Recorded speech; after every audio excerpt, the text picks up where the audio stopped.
Alors, ce matin, juste pour mettre les choses au clair, c'est rendu qu'à chaque fois que j'ai une cravate, un veston, les gens pensent automatiquement que je vais prêcher.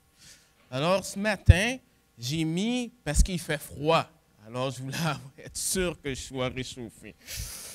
Alors, avant qu'on regarde le texte de ce matin, j'aimerais vous faire part de quelque chose que j'ai entendu sur l'Internet il y a quelques années de cela. Et puis, c'était avec justement M. Carson, qui est ce professeur du Nouveau Testament à Chicago. Alors, peut-être que vous ne le savez pas, il est originaire du Québec.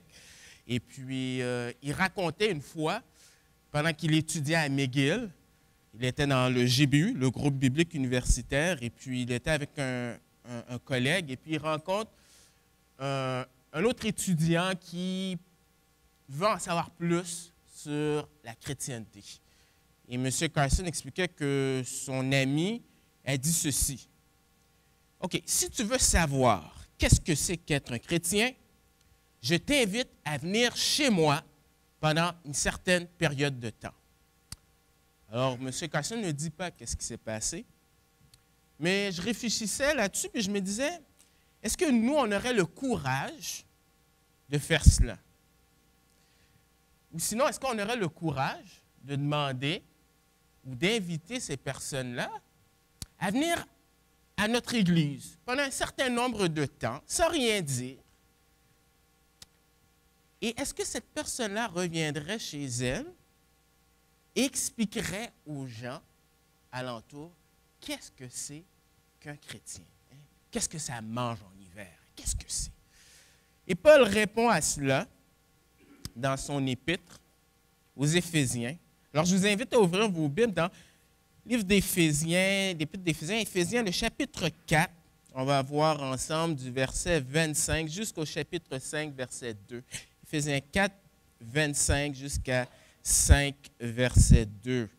Puis je vais vous demander, pour ceux qui sont capables, de vous lever debout comme signe de respect pour la parole de Dieu. Je vais lire dans la version Louis II, et puis après la lecture, je vais prier. Alors, Éphésiens 4, verset 25. « C'est pourquoi renoncez aux mensonges et que chacun de vous parle selon la vérité à son prochain, car nous sommes membres les uns des autres. Si vous vous mettez en colère, ne péchez point, que le soleil ne se couche pas sur votre colère.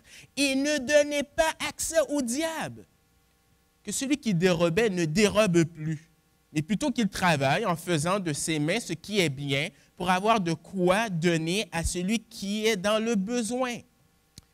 Qu'il ne sorte de votre bouche aucune parole mauvaise, mais s'il y a lieu, quelques bonnes paroles qui servent à l'édification et communiquent une grâce à ceux qui l'entendent. N'attristez pas le Saint-Esprit de Dieu par lequel vous avez été scellés pour le jour de la rédemption. Que toute amertume, toute animosité, toute colère, toute clameur, toute calomnie et toute espèce de méchanceté disparaissent du milieu de vous. Soyez bons les uns envers les autres, compatissants, vous pardonnant réciproquement comme Dieu vous a pardonné en Christ. Devenez donc les imitateurs de Dieu comme des enfants bien-aimés et marchez dans la charité à l'exemple de Christ qui nous a aimés et qui s'est livré lui-même à Dieu pour nous offrir une offrande et un sacrifice de bonne odeur. Wow, Seigneur! La commande est extrêmement difficile, même impossible.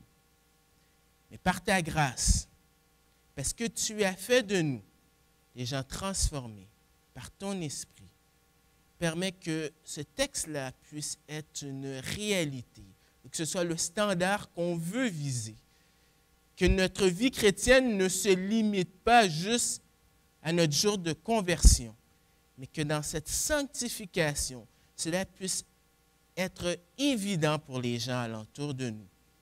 Et permet que ta parole, on puisse la prendre personnellement et que cela puisse faire son effet pour ta gloire. Te demandons ces choses dans le précieux nom de ton Fils Jésus. Amen. Alors, merci pour vous asseoir. Alors, ce matin, j'ai intitulé mon message « La nouvelle nature en action dans l'Église ». Et puis, on va voir quelques éléments qui tournent alentour de cette action-là en communauté. Mais avant, j'aurais quelques observations que j'aimerais regarder avec vous. Alors, quelques observations sur cette lettre. Alors, Paul écrit cette lettre et si on observe, si on fait quand même la lecture de cette épître, eh bien, ça se divise en deux sections. Il y a un accent qui est mis surtout sur l'orthodoxie, c'est-à-dire sur le bon enseignement, sur la bonne doctrine. Puis il y a un principe universel. L'être précède le faire. Ça, c'est dans n'importe quoi. Même les gens qui étudient en technique au cégep, en tout cas dans le temps, c'était 3 ans de technique, tu ne commences pas tout de suite avec un stage. Tu as de la théorie. Et dans ces premiers chapitres, Paul explique à quel point nous sommes riches.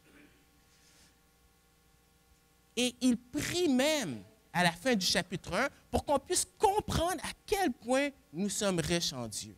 Il y a un théologien qui a écrit un livre en disant que le jour où tu deviens chrétien, c'est-à-dire le jour où tu mets ta confiance dans ce que Jésus a fait, eh bien, il note qu'il y a au moins une 40aine de bénéfices qui viennent avec ça. C'est intéressant qu'il dise ça. Parce que dans certains milieux, plutôt plus charismatiques, on parle de « il faut que tu aies ta 2e bénédiction ». Parce que si tu n'as pas ta 2e bénédiction, ta vie chrétienne, tu sais, elle est très moche. Alors que Paul dit dans le chapitre 1 qu'on est béni de toutes sortes de bénédictions. Et c'est bien qu'il prie pour qu'on puisse comprendre à quel point on a des ressources illimitées. Dans ces premiers chapitres, il parle aussi de notre position en Christ, individuellement, mais aussi au niveau du corps. Et il fait une autre prière. Mais à partir du chapitre 4, eh bien là, il y a un accent qui est mis sur l'orthopraxie, c'est-à-dire la pratique. À la lueur de ce que tu es, voici comment tu dois te comporter. Et si on compare les deux sections, il y a plein de choses intéressantes. D'abord, dans la première section, on nous parle de privilèges, mais dans la deuxième section, on parle de responsabilité. Par exemple, dans les 3 premiers chapitres de l'Épître aux Éphésiens, il n'y a aucun verbe qui est à l'impératif, aucun ordre. Mais à partir du chapitre 4, il y en a au moins 35. Dans la première partie, on a, si vous voulez, de l'instruction. Et dans la deuxième partie, on a de la sagesse, c'est-à-dire de l'application. Et dans la première partie, on a des privilèges, et comme j'ai dit, une relation. Ici, l'emphase est mise sur des responsabilités. Alors, la section qu'on vient de lire, cette péricope, on voit que c'est une section pratique, mais il y a une structure littéraire qui reflète celle de la sagesse dans l'Ancien Testament. Parce que vous allez remarquer que quand vous lisez cela, et quand vous allez le relire, il y a une prohibition, ne fais pas cela, ensuite fais cela, et ensuite la raison pour laquelle tu dois faire cela, ou les motivations. Et aussi dans cette section, il y a beaucoup de références dans l'Ancien Testament. C'est peut-être pas évident qu'on le voit tout de suite, mais il mentionne le Pentateuque, les psaumes, les prophètes. Et c'est normal, parce que Paul, c'est un juif. Mais aussi, il a été quand même entraîné par Gamaliel. Donc, c'est normal que ça ressort tout cela. Mais c'est vraiment important de se rappeler. Parce qu'on est, en tout cas, je pense, la plupart d'entre nous, on n'a pas un arrière-plan juif. On a tendance à dénigrer l'Ancien Testament. Mais comprendre l'Ancien Testament va te permettre d'apprécier encore plus le Nouveau. Et parce qu'on a une lacune de l'Ancien, on n'apprécie pas tout ce qu'il y a. Alors, la première chose qu'on voit de cette nouvelle nature en action dans l'Église, dans la communauté, c'est au niveau de la parole. Alors, Paul est très pratique. Qu'est-ce qu'il y a de plus concret que de parler? À moins qu'on ait un handicap, eh bien, on parle. Parce qu'on a été créé à l'image de Dieu. Dieu communique, on communique, et on parle beaucoup. Et l'Épître pas l'Épître, mais dans les Proverbes, on nous dit que celui qui parle beaucoup risque aussi de pécher aussi. Et ça me fait penser à un chrétien, Paul Tripp. Alors, Paul Tripp, il a écrit des bouquins, il fait de la relation d'aide. Et dans un de ses bouquins, le titre, c'est War of Words, la guerre des paroles et des mots. Et dans sa préface, il dit ceci. Généralement, lorsqu'on écrit un bouquin, ce sont des experts qui écrivent le bouquin sur quelque chose et puis ils veulent nous faire part de leurs conseils. Et Paul Tripp dit dans son livre qu'il n'est pas du tout un expert. Il a besoin de la grâce de Dieu. Et si on est honnête, nous aussi on a besoin. Parce que Jacques, chapitre 3, dit que la langue, c'est tellement quelque chose qu'on ne peut pas contenir. Et pourtant, dans l'Église, dans cette nouvelle communauté, dans ta nouvelle nature, eh bien, Paul dit que lorsque tu parles, il faut que tu dis la vérité dans l'amour. J'explique. Dans l'amour. Parce que des fois, et j'ai été témoin de cela une fois dans une église que je fréquentais, qu'après le message, les personnes n'ont pas compris l'application. Ils se sont dit, il faut que je dise la vérité, donc je vais dire mes 4 vérités sur la personne. Tu es ta. Je suis correct. J'ai dit la vérité. Et dans le verset 14 de l'Épître du chapitre 4, on nous dit, 15, on nous dit, mais que professant la vérité dans la charité, c'est-à-dire dans l'amour. Au verset 29, on dit que la parole, elle est là pour édifier, pour construire. Alors, il faut faire attention de ne pas dire comme excuse, je dis la vérité et je vais tout dire qu'est-ce que je pense de l'individu. Alors, c'est un ordre, c'est un commandement. On l'a dit, cette section, il y a plein d'ordres, plein d'impératifs. On est appelé à dire cela. Et cela sous-entend qu'il faut rejeter le mensonge. Alors, je lis au verset 25, ça commence, on dit « c'est pourquoi ». Alors, si on dit « c'est pourquoi », alors c'est une conjonction qui fait référence à qu'est-ce qu'il a dit auparavant. Et qu'est-ce qu'il a dit auparavant? C'est du verset 17 au verset 24 qui parle de ton ancienne nature que tu avais et que maintenant tu revêtes cette nouvelle nature. Alors, au verset 17, on nous dit « voici donc ce que je dis et ce que je déclare dans le Seigneur, c'est que vous ne devez plus marcher comme les païens, c'est-à-dire les gens les non-croyants, qui marchent selon la vanité de leurs pensées. » Au verset 24, il dit « et à revêtir l'homme nouveau, créé selon Dieu, dans une justice et une sainteté que produit la vérité. » Alors, finalement, il est en train d'expliquer qu'est-ce que ça veut dire, cette nouvelle nature en action dans l'Église. Alors, pour ça, il dit « renoncer », qui veut dire dépouiller, qui est relié avec la fin du verset 21, au mensonge. Alors, le mot mensonge, dans l'original, en français, on dit pseudo. Pseudo, c'est pas la vraie réalité de cela. Et nous vivons dans un monde rempli de mensonges. Parce que le Dieu de ce siècle, c'est le diable. Et Jean 8, verset 44, dit que le diable, c'est le père du mensonge. C'est-à-dire que nous vivons dans un monde où est-ce que ce qui est véhiculé, pas tout, mais ce qui est véhiculé surtout à travers les médias, à travers l'école, il y a plein de mensonges. On déforme la réalité. C'est comme le film La Matrice. Si vous ne l'avez jamais vu, dans le film de La Matrice, c'est des personnes qui sont branchées à une machine, mais eux, ils pensent qu'ils vivent une vie tout à fait ordinaire. Et le héros, de cette histoire-là, il est débranché, il voit la réalité. Et quand tu as cette nouvelle nature, ta réalité maintenant, elle est changée. Ce n'est plus un mensonge. Alors, on dit, ayant rejeté le mensonge. Et la raison, c'est notre affiliation au corps du Christ. Alors, il dit, et que chacun de vous parle selon la vérité à son prochain. Ici, Paul fait une citation de Zacharie, le chapitre 8, verset 16. Dans la Septante, à part un mot, une proposition, il dit mot à mot la même chose.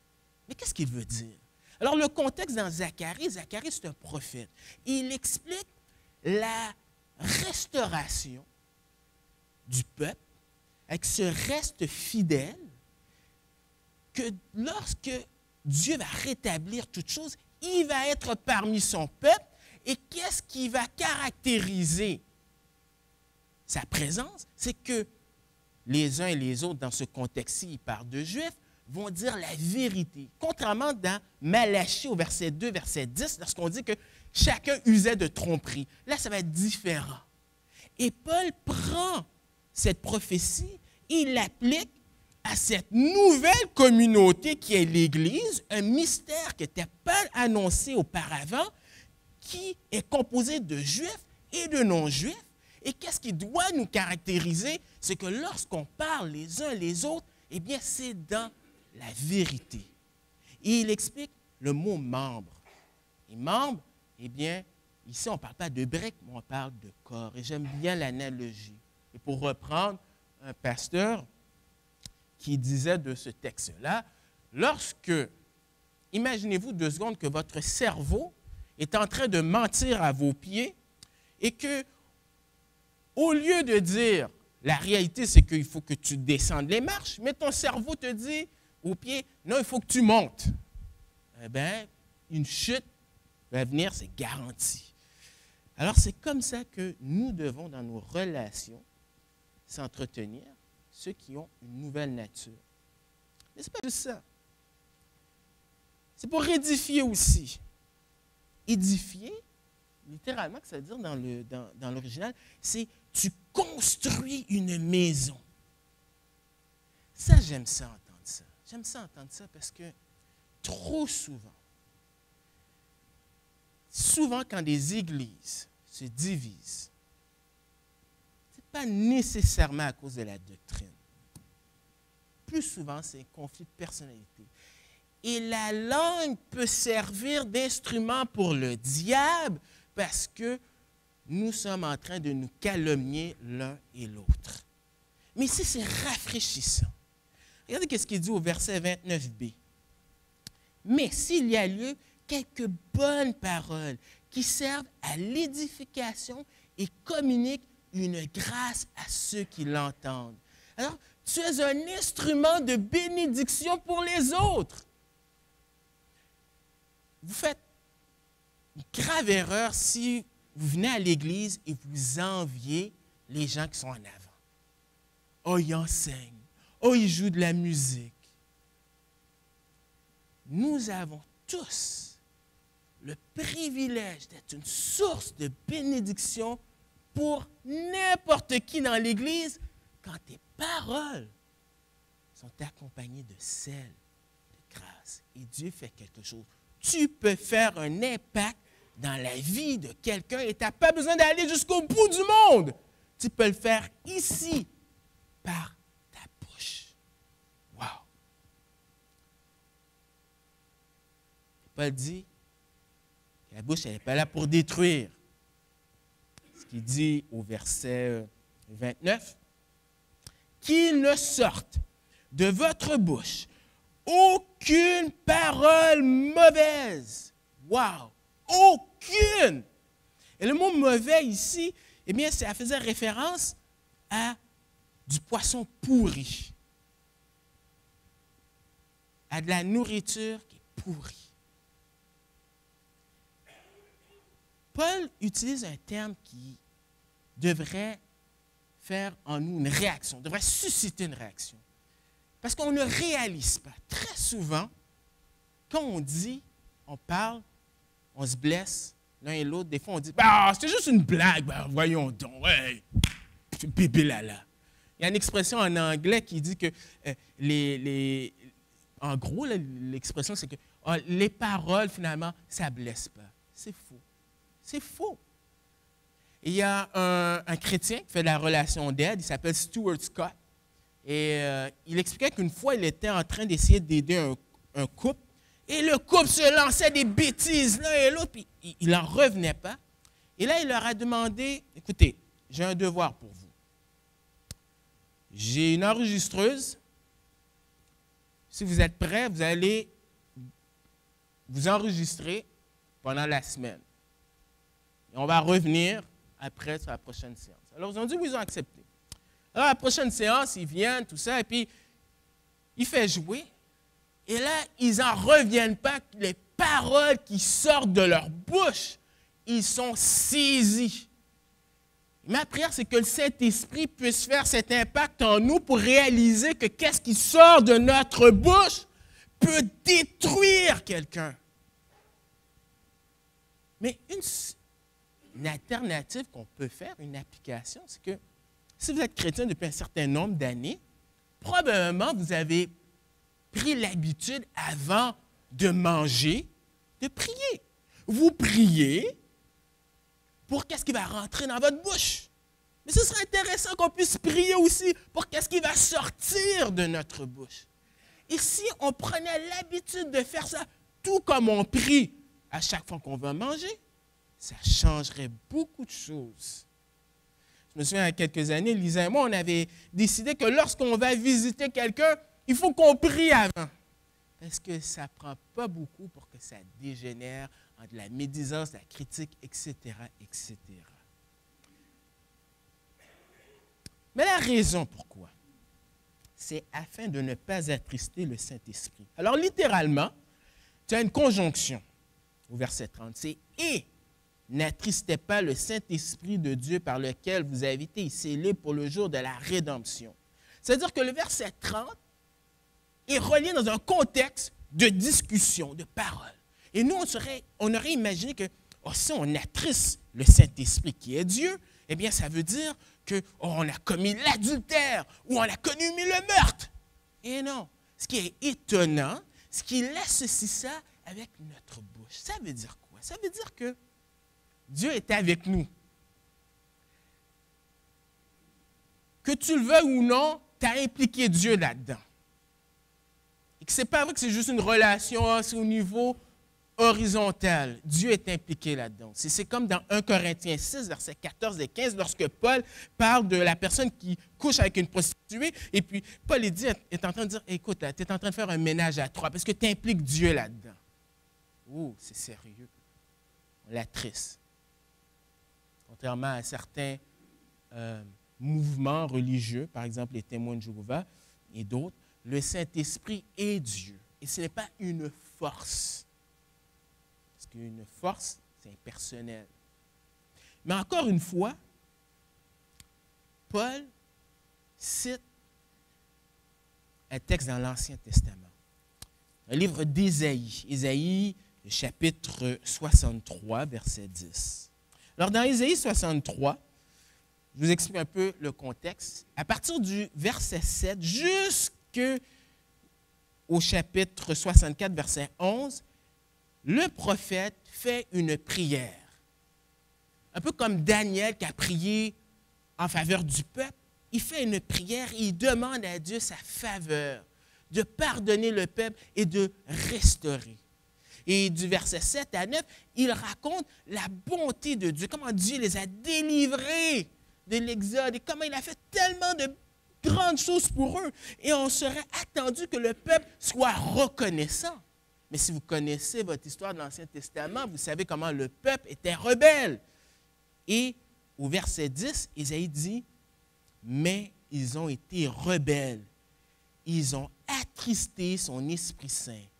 Il est devenu leur ennemi. Il a combattu contre eux. » Ils sont devenus rebelles.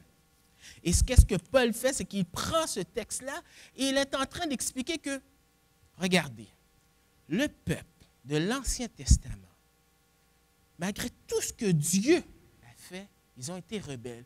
Et nous sommes encore plus bénis qu'eux parce que le chapitre 1 dit qu'on a été bénis de toutes sortes de bénédictions dans les lieux célestes. Notre réaction devrait être, au contraire, d'être reconnaissant.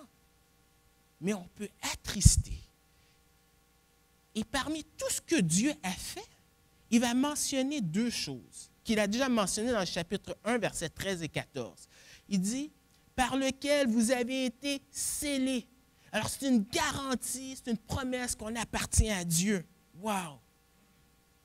Pour le jour de la rédemption, au niveau physique, parce que déjà, on est déjà sauvé au niveau au niveau de la spiritualité. On était mort spirituellement, on est vivant, mais notre corps est en train de se décomposer. Mais la promesse de rédemption, il y aura un rétablissement aussi de notre corps. Alors, est-ce que ça ne vaut pas la peine d'être reconnaissant pour tout ce que Dieu a fait? Mais quand on fait ça, eh bien, on attriste. Mais ce n'est pas juste en parole, en pensée aussi. Parce que la parole de Dieu, elle ne touche pas juste les symptômes, ce qui est superficiel, elle va à la cause même du problème. Et on ne devient pas un meurtrier du jour au lendemain. On ne devient pas un adultère du jour au lendemain. Ça se passe ici et ça sort. Et il aborde en particulier la colère.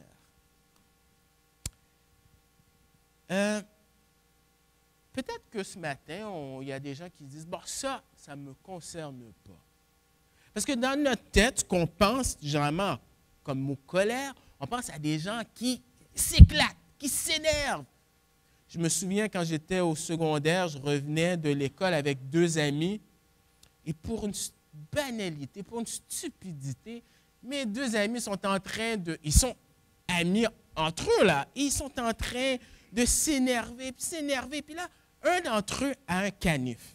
Mais généralement, son canif, là, il l'amène toujours à l'école. C'était une époque où tu pouvais apporter des canifs à l'école. C'était pour aiguiser son crayon. Tout le monde savait ça. Mais là, c'est comme s'il il ne réfléchit plus. Il voit son canif, il sort son canif, il dit, je vais te tuer. On est dans le métro, il y a des gens qui observent, il y a quelqu'un qui appelle, puis je sais qu'il va appeler la police. Et là, mon autre ami, au lieu d'avoir peur, il le met au défi. Et là, moi, je suis entre les deux, et là, j'ai un flashback. Que dans les films, c'est toujours celui qui veut s'interposer qui se fait tuer. Alors, je suis un peu comme... Mais par la grâce de Dieu, j'ai réussi à le calmer. La police est venue, mais ça, c'est une autre histoire. Mais il y a des gens qui peuvent dire, la colère, bon, ça c'est pas moi. Ça. Mais la Bible parle aussi d'un, puis on va le voir, un autre mot dans le grec, qui est une colère, mais qui ne s'exprime pas comme ça. Mais c'est comme un volcan, là, c'est à l'intérieur. Mais ça aussi, c'est tout aussi mauvais. Alors que tu l'exprimes ou que tu ne l'exprimes pas, c'est tout aussi mauvais. Alors, qu'est-ce qu'il dit de cela? Il dit, évitez de vous mettre en colère. Qu'est-ce qu'il veut dire par là? Alors, on sait qu'il ne veut pas dire une colère sainte. Parce que dans la Bible, par exemple, dans Romains, chapitre 1, on nous dit que Dieu est en colère par rapport aux hommes qui retiennent justement la vérité. On dit que Jésus était en colère à plusieurs fois. Par exemple, l'exploitation qui se faisait dans le temple. On dit que Paul, lorsqu'il est allé à Athènes, il était en colère lorsqu'il voyait les idoles. Et vous pouvez être en colère quand on se moque de Dieu ou qu'on est en train de faire du mal à quelqu'un qui a été créé à l'image de Dieu. Mais qu'est-ce qu'il veut dire par là? C'est pas ça. Bien, au verset 26, on nous dit, « Si vous vous mettez en colère, ne péchez point que le soleil ne se couche pas sur votre colère. » Alors, dans l'original, tu n'as pas un « si ». Je préfère mieux Semeur ou Darby qui donne cet ordre. « Mettez-vous en colère. » Alors, il y a certains commentateurs qui disent, « Ah, ben c'est une concession, c'est conditionnel. » Mais dans l'original, c'est « Mettez-vous en colère. » Alors que on va le voir que dans le verset 31, il dit qu'il ne faut pas se mettre en colère. Alors décide-toi, Paul, est-ce que la Bible est remplie de contradictions? Non. Ce que Paul fait, c'est qu'il va citer encore un texte dans l'Ancien Testament. Et c'est dans le livre des psaumes. Le psaume, chapitre 4, versets 2 à 5. Alors dans le psaume, chapitre 4, versets 2 à 5, alors c'est David, c'est un psaume de David. Au verset 2, David fait une lamentation. Alors, il a besoin de Dieu, il reconnaît que Dieu est là et Dieu peut l'aider. Alors, il dit au verset 2, « Quand je crie, réponds-moi Dieu, de ma justice, quand je suis dans la détresse, sauve-moi. Aie pitié de moi, écoute ma prière. » Ensuite, du verset 3 au verset 4, il s'adresse à ses persécuteurs. Il est en train de leur dire, combien de temps allez-vous me persécuter? Il rappelle à ces gens-là que Dieu entend ses prières. Alors il dit, Fils des hommes, jusqu'à quand ma gloire sera-t-elle outragée? Jusqu'à quand aimerez-vous la vanité? Chercherez-vous le mensonge? Sachez que l'Éternel s'est choisi un homme pieux. L'Éternel entend quand je crie à lui. Et finalement, le verset 5 que Paul cite, alors dans ma version, dans Louis II, c'est trembler, mais dans Semeur, c'est mettez-vous en colère. Tremblez et ne péchez point. Parlez en vos cœurs sur votre couche, puis taisez-vous. Alors, tremblez, parce que quand tu es en colère, tu bouges, tu trembles. Et qu'est-ce qu'il fait? C'est qu'il conseille à ses auditeurs de pouvoir se calmer, de contenir leur colère par rapport à cette injustice. Alors, ce que Paul fait, c'est qu'il prend ce texte-là et ce qu'il veut dire, c'est, quand il dit de ne pas se mettre en colère, c'est plutôt ne pas avoir une colère prolongée. C'est pour ça qu'il dit que le soleil ne se couche pas sur votre colère. Nous faisons fausse route lorsque nous pensons que nous ne sommes pas si pire que ça. Comme si on est capable de garder cette colère sainte sans que ça dévie dans un péché. Vous savez, Jérémie a dit que le cœur de l'homme est désespérément tortueux. Il y a un auteur, un livre qu'il a écrit, malheureusement, ce n'est pas traduit en français, mais c'est vraiment, si vous connaissez l'anglais, c'est excellent. C'est un livre, c'est Uprooting, Uprooting, pas evil. Uprooting, c'est déraciner, anger, déracine la colère. Et il explique dans son livre que la colère dans l'Ancien Testament, le mot qui est utilisé pour colère dans l'hébreu, pour l'homme, c'est 47 fois que c'est mentionné et 40 fois ça amène au péché. 40 divisé par 47, c'est une moyenne de 90%. Alors, fais-toi pas des illusions. Si tu es en colère, il y a des fortes chances que si ça se prolonge, ça va amener un péché. C'est pour ça que tu dois être résolu de t'assurer que ce soit réglé avant que tu te couches. En parlant de résolution, je ne sais pas si vous avez fait des résolutions cette année, mais ça, je dirais une belle résolution. Il y a Jonathan Edwards, cet homme qui a écrit 70 résolutions, et je pense dans sa résolution numéro 36 ou 37, il dit qu'il est résolu qu'à chaque fois qu'il va se coucher, il va prier et demander pardon à Dieu s'il a commis un péché. Je trouve que c'est une bonne résolution. Ce verset-là, il y a un groupe dans les années 90, pour ceux qui étaient nés, pour ceux qui écoutaient de la musique chrétienne, il y a un groupe qui s'appelle DC Talk. Musique, c'était par rapport à ce verset-là. Ils expliquent comment c'est important de pouvoir régler les choses avant que le soleil se couche. Donc, évitez de vous mettre en colère. Et encore une fois, les raisons. La première, c'est que, c'est dans Jacques, la colère humaine n'accomplit pas la volonté de Dieu. Jacques le dit très clairement. Et un exemple, imaginez-vous, vous avez un rendez-vous ultra important, vous prenez l'auto et comble du malheur, il y a quelqu'un devant vous qui est extrêmement lent. Et là, ça commence à bouillonner là. Mais vous ne pouvez pas, vous êtes comme obligé de suivre cette personne-là. Et là, ça commence, ça bouillonne. Vous pouvez avoir l'option de dire, probablement, ça ne sert à rien. Parce que vous vous énervez, mais la personne devant elle, elle continue à conduire. La vie est belle, elle observe le paysage. Vous pouvez avoir l'option de dire, je vais essayer de dépasser cette personne-là, mais vous risquez de provoquer un accident, vous mettre en danger la personne qui est devant vous, ou mettre en danger quelqu'un d'autre qui conduisait. Donc, la colère humaine n'accomplit pas la volonté de Dieu. La deuxième raison que Paul mentionne, c'est qu'elle donne l'opportunité au diable de nous influencer. Et ne donnez pas accès au diable. Et le temps de verbe indique Arrête le processus. Arrête. Parce que le diable est impliqué là-dedans. Ah là, c'est sérieux, là. Ça a une envergure. Parce que l'Église est appelée la colonne et l'appui de la vérité. Et on a dit, c'est par l'amour que vous avez les uns pour les autres que le monde va voir que vous êtes mes disciples. Oh, le diable doit se réjouir quand il voit des églises où est-ce que les gens se divisent, se chicanent. Si vous êtes chrétien depuis pas longtemps, je ne veux pas vous faire peur. C'est une réalité. Je l'ai vu malheureusement à plusieurs reprises. Donc c'est pour ça, c'est sérieux. Alors, je parle d'influencer, parce qu'un chrétien ne peut pas être possédé, mais certainement il peut être influencé, comme Pierre a été influencé par le diable. Parce que quand tu es en colère, tes émotions, tu ne réfléchis pas. Et c'est lorsque tu ne réfléchis pas que là, il y a des idées qui viennent dans ta tête, des mensonges. Ah, justifie-toi, ah, fais ceci, ah, tu as le droit. Et là, on attriste, justement, l'Esprit de Dieu.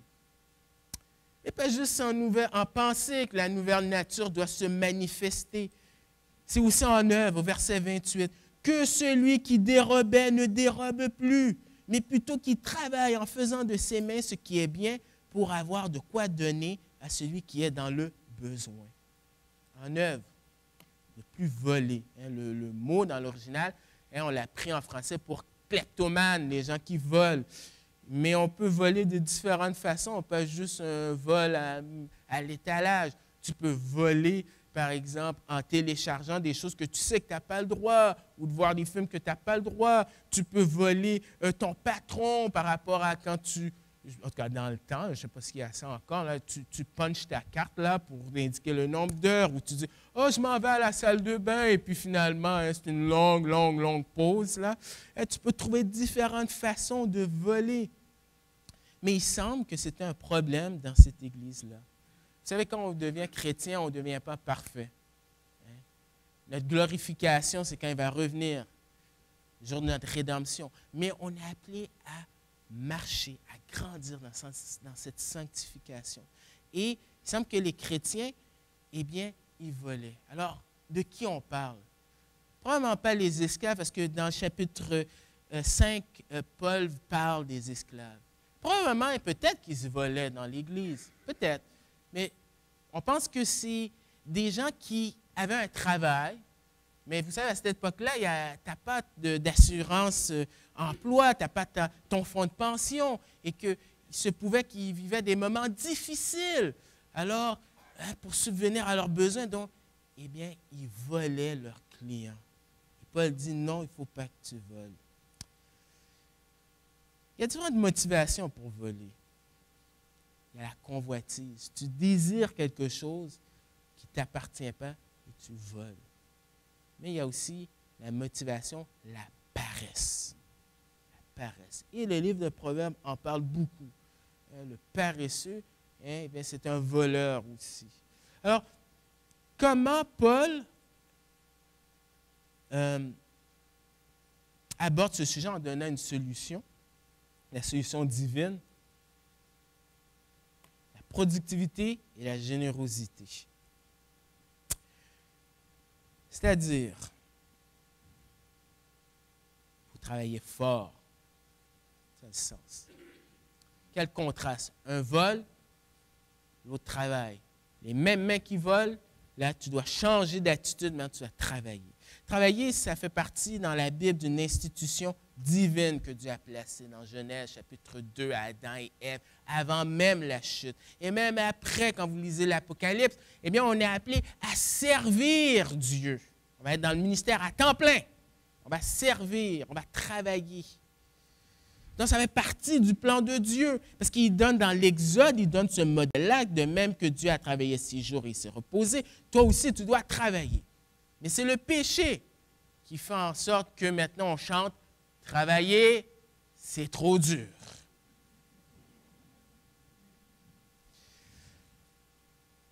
Et ça, on l'applique dans n'importe quoi. Un chrétien ou quelqu'un qui a cette nouvelle nature devrait être reconnu comme quelqu'un qui travaille. C'est-à-dire que si tu es à l'école, Ici, il y a des étudiants ici. Vous devriez être des gens qui travaillent, qui ne sont pas paresseux. Ça, c'est un style de vie. Parce que si tu es paresseux au primaire, tu vas être paresseux à l'université, tu vas être paresseux à ton travail. Vous savez quoi? L'employeur ne va pas te prendre. Donc, c'est aux parents. Il faut qu'on inculque ça à nos enfants. Que tu travailles, pas pour avoir une bonne job. Tu travailles parce que si tu es un chrétien, tu veux honorer Dieu. Donc, ta motivation, elle est différente. Tu travailles. Mais tu travailles pas juste pour ton confort. Pas dire que tu travailles pour donner à celui qui est dans le besoin. Ça, c'est complètement différent de notre société. Notre société, c'est moi, je l'ai mérité. Alors que dans ton ancienne vie, tu es un égoïste, mais ici, tu es généreux. Les gens ont de la difficulté avec la générosité. Ils semblent qu'ils sont mal à l'aise. Vous vous souvenez peut-être de Piquet Souban, qui a fait ce don à l'hôpital. Dans les réseaux sociaux, les gens sont comme Dieu. C'est-à-dire que c'est seulement Dieu qui connaît les motifs. Mais les gens se prennent pour Dieu. Ils disent, « Ah, il fait ça parce qu'il veut sauver sur l'impôt. Ah, il fait ça parce qu'il veut juste paraître comment il est bon. » Au lieu de simplement dire, « Wow, quelqu'un qui est généreux. » Il y a John Wesley, qui était le fondateur des mouvements méthodistes, qui était reconnu comme quelqu'un de généreux. Et vous voyez quel bel équilibre. Tout à l'heure, on a parlé des paroles qui sont là pour édifier. Tu peux être un instrument pour aider quelqu'un spirituellement, mais tu peux être aussi un instrument pour bénir quelqu'un financièrement aussi. Et le mot dans l'original veut dire une part. Ça ne veut pas dire que tu es appelé à tout donner, mais une part. Et le contexte qu'on dit, la personne qui est dans le besoin, dans le contexte, c'est les croyants.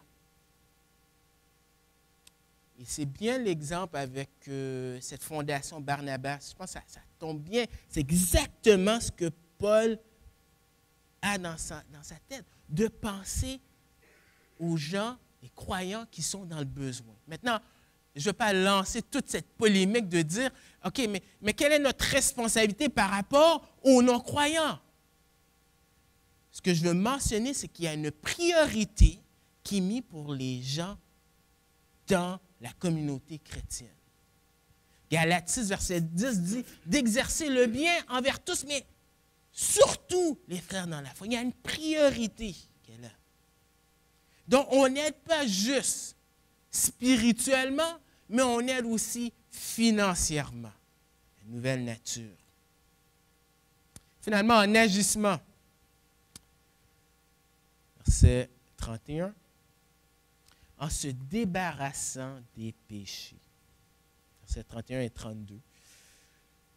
Que toute amertume, toute animosité, toute colère, toute clameur, toute calomnie et toute espèce de méchanceté disparaissent du milieu de vous. Alors, dans l'original, tu as des séries de conjonctions, c'est-à-dire et, mais c'est lourd là en français, mais ça te montre là que autant qu'ils sont séparés, autant il y a une connexion. Et on parle d'un crescendo, d'une attitude intérieure qui se manifeste par des cris.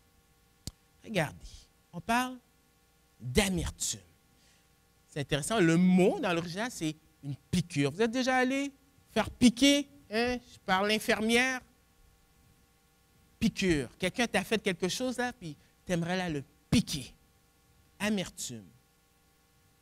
Animosité, colère. C'est synonyme d'animosité avec colère. Hein. Il y en a un que c'est cette colère qui éclate, comme mon ami avec son canette, et l'autre une autre colère que c'est à l'intérieur, ça bouillonne. On continue, clameur. Dans l'original, c'est cri. C'est quelqu'un qui crie là. Tu as perdu le contrôle là. Tu cries. Il y a des exemples dans les Actes, quand Paul est devant, dans son procès, et puis tu as les pharisiens, tu as les sadducéens, et puis Luc dit qu'à un moment donné, ça crie. Tu perds le contrôle. Malheureusement, ça arrive dans des églises. Il y a Ken Sande, ceux qui ont écrit le livre Les artisans de paix, on était allés quelques-uns d'entre nous il y a quelques années. Il donnait des exemples de plein de chicanes qui se font dans les églises. On parle de clameur. Toute calomnie, blasphème dans l'original. Tu parles mal de quelqu'un. Et comme si ça ne suffisait pas, et toute espèce de méchanceté disparaisse du milieu de vous. J'aime le mot qui dit disparaisse. Parce que c'est un ordre, mais c'est un impératif. Pour ceux qui connaissent le grec, laoris. Alors vous dites, pourquoi tu me dis ça? Les autres, c'est des impératifs au présent, et lui, c'est aoriste. Et pourquoi je dis ça? C'est que dans la grammaire, lorsque tu as ça, tu as un sentiment d'urgence. Parce que tu peux te dire dans ta tête, « Oh, je suis sauvé, de toute façon, hein, c'est ça qui compte, hein, j'ai la vie éternelle, puis bon, je peux faire qu'est-ce que je veux. » C'est faux. Paul dit, non, sur une urgence. Tu n'as pas d'option de dire, « Oh, ben écoute, hein, c'est ma personnalité. » Ça. Non! Il faut que tu t'en débarrasses. Mais c'est au passif. C'est-à-dire que c'est le sujet qui subit l'action. C'est-à-dire que tu n'es pas capable par toi-même. Ça, là, la religion des hommes te dit, essaye de le faire. La Bible te dit, oublie ça, tu n'es pas capable. Sauf que tu as cette ressource, le Saint-Esprit, qui va te donner, par la grâce de Dieu, la force de te débarrasser de ces choses-là. Parce que tu as une nouvelle nature. Disparaissent du milieu de vous. Alors j'ai dit, on se débarrasse des mauvaises attitudes et de la méchanceté. C'est comme quand, vous savez, c'est le temps de, chez moi, c'est le mardi, la poubelle vient, puis je mets les poubelles. Quand je vois partir, je ne dis pas « Hé, revenez! » C'est parti. Non, c'est débarrasser. Moyen, la bonté de la grâce. Regardez. Soyez bons. Fruit de l'esprit. Galates 5, 22. Les uns envers les autres. Pas juste bon avec ta petite gang. Pas bon juste avec telle nationalité ou tel groupe. Bon les uns envers les autres. Compatissant. C'est ce que Jésus avait. C'est un terme qui parle de tes entrailles, tes tripes. Compatissant. Vous pardonnant réciproquement. Mais dans l'original, c'est grâce. Pourquoi? Comme Dieu vous a pardonné en Christ. Est-ce qu'on a de la difficulté avec ça, de comprendre? Mais je vous encourage à lire Matthieu 18 cette semaine. Relisez Matthieu 18, cette parabole avec cet homme que le roi a pardonné et que lui, il trouve son prochain, puis il dit, tu me dois une petite poignée d'argent.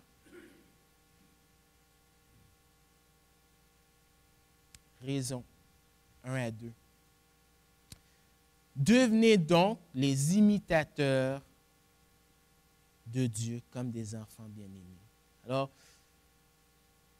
il y a une connexion aussi, à cette conjonction. Donc, tout est rattaché. L'amour de Dieu. Nous, en français, on peut dire aimer sur plein de choses. On peut dire aimer, j'aime mon chat, j'aime mon chien. Mais dans la Bible, il y a plusieurs mots, au moins 4 mots pour donner quand même une définition de l'amour. Des fois, il peut avoir, comment on dit ça là? Merci. Entre philo et agapé, là, mais imiter l'amour de Dieu. C'est le même, hein, imiter. Pourquoi on peut le faire? Parce qu'on est des enfants bien-aimés. Hein, on n'est plus des esclaves du monde. On a une relation, on a cette nouvelle nature, ce désir. Et ça se manifeste par l'amour, la marche que Christ a donnée comme exemple. Et marcher dans la charité à l'exemple de Christ qui nous a aimés et qui s'est livré lui-même. C'est Jésus qui s'est livré. Il n'était pas obligé, ce n'est pas les autorités, c'était de sa propre volonté. Livré lui-même à Dieu pour nous comme une offrande, un sacrifice de bonne odeur. Plein de références avec le livre des Lévitiques, les sacrifices, une bonne odeur, c'est-à-dire agréable à Dieu. Et les standards de Dieu ont été respectés. Wow! Grosse commande. Conclusion. Être un chrétien, c'est quoi? C'est certainement pas du légalisme ou de la moralité. Le but, ce n'est pas de dire « OK, j'ai compris. Ma bouche, ma colère, généreux, puis cocher ça. » Parce que si c'est ça, vous allez être déçus. Parce que c'est des standards qu'on n'est pas capable. Et le résultat, c'est que les gens décrochent. Je me souviens, il y a quelques années, j'étais à un travail, un emploi d'été, et puis avec mon ami qui était chrétien, bien, on avait partagé l'évangile à quelqu'un, et puis il semble avoir fait profession de foi, et il est venu à notre église, et puis après un certain temps, il est parti, et il s'est converti à l'islam, et il nous a dit, la chrétienté, ça ne marche pas. Et il y a plein de gens qui quittent parce qu'ils n'ont pas compris. Ça n'a rien à voir. Être chrétien, c'est être une nouvelle nature accompagnée de changement. Ça, c'est différent. Et là, on doit se poser la question, d'après ce qu'on vient de regarder, si ma vie ne reflète pas cela, il y a deux hypothèses.